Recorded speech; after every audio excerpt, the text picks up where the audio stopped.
একটা জিনিস আমাদের বলতেই হবে, সেটা হচ্ছে হিমেল আশরাফ ভাই তিনি প্রচণ্ড ট্যালেন্টেড একজন মানুষ, মানে এক্সট্রিম ট্যালেন্টেড একজন মানুষ।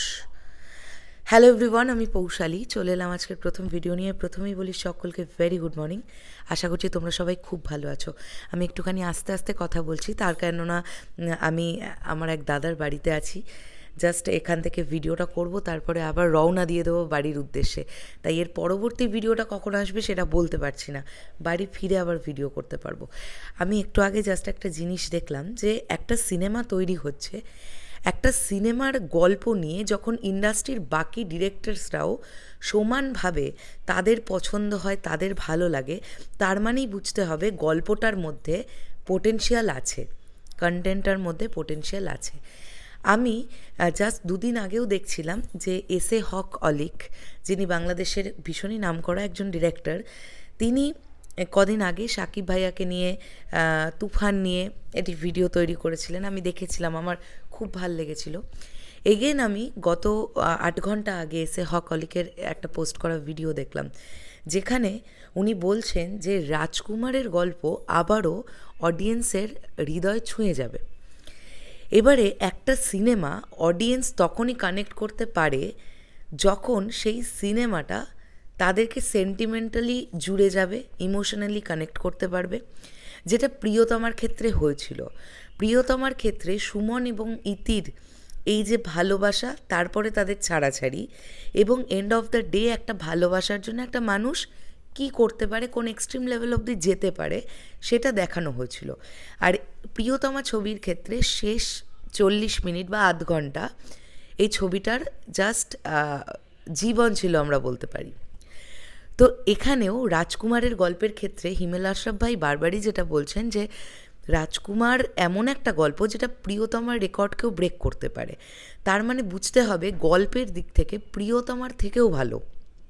এবং এখন আমরা যারা নর্মাল অডিয়েন্স, আমরা কি ভাববো যে একটি ছবি, সেই ছবিটার গল্প নিয়ে তো তার ডিরেক্টর ভালোই বলবে, কেউ তো কখনো খারাপ বলে না। একদম ঠিক কথা। তো আমরা ধরে নিলাম যে এই গল্পটা নিয়ে হিমেল আশরাফ ভাই নানান ইন্টারভিউতে যেগুলো বলছেন যে প্রিয়তমার রেকর্ড ব্রেক করবে বা প্রচণ্ড ভালো একটা গল্প, এগুলো তিনি তার ছবি বলে বলছেন।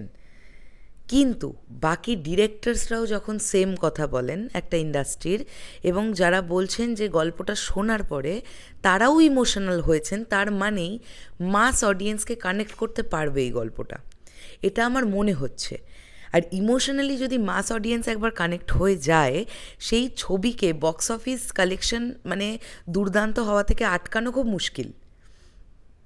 তো আমার মনে হচ্ছে যে রাজকুমারের ক্ষেত্রেও এই বিষয়টাই ঘটবে। অ্যাকচুয়ালি আমরা জানি যে আজকে নিয়ে 3 নম্বর দিন হবে, ঢাকায় বিএফডিসিতে শ্যুট হচ্ছে রাজকুমারের, এবং গতকাল দু একটা ছবিও বেরিয়েছে, তোমরা দেখেছো সোশ্যাল মিডিয়ায়, সেগুলো নিয়ে আমি আর কথা বলছি না। তো সেখানে এস এ হক অলিক বলছেন যে তিনি বিএফডিসিতে গিয়েছিলেন যখন, তিনি রাজকুমারের গল্পটা আরশাদ আদনান ভাইয়ের সঙ্গে গল্প করতে করতে তিনি জানতে পারেন, এবং ওনার গল্পটাই ভালো লেগেছে।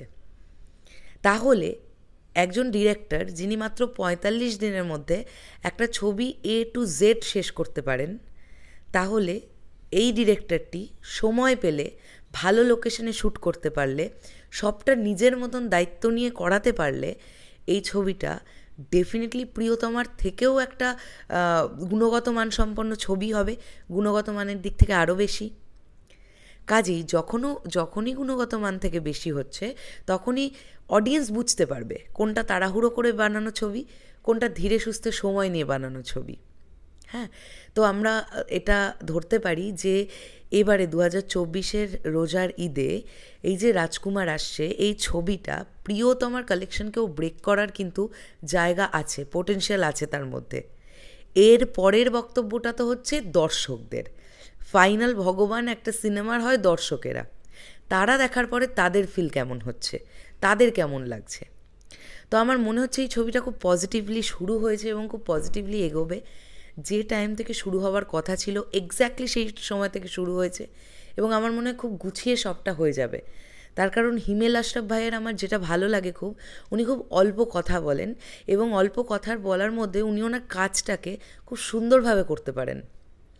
আমি এতদিন ওনার এত ইন্টারভিউজ দেখছি, আমি দেখলাম না কোথাও উনি ওনার কাজের জায়গাটা বাদ দিয়ে কোনো কথা বলতে শুনলাম না। উনি, আমার মনে হয়েছে উনি একটু ইন্ট্রোভার্ট, আর এটা খুব ভালো, এটা ভীষণই ভালো।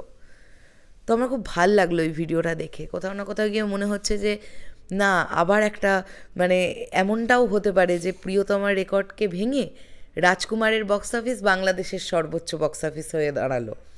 এটা হলে তো দারুণ ব্যাপার। তোমাদের কি মনে হচ্ছে এন্টায়ার বিষয়টাকে নিয়ে কমেন্ট করো। আর আমি আবারও বললাম, আমি এখন কখন এরপরে আর ভিডিও দিতে পারবো জানি না, কেননা আমি বেরোচ্ছি, আমি গাড়িতে থাকবো এখন। আবার বাড়ি ফিরে দেখা হচ্ছে তোমাদের সঙ্গে। তার মধ্যে যদি খুব এমার্জেন্সি কিছু আপডেট হয় সেক্ষেত্রে অবশ্যই ভিডিও করব গাড়ি থেকে বসে। টাটা।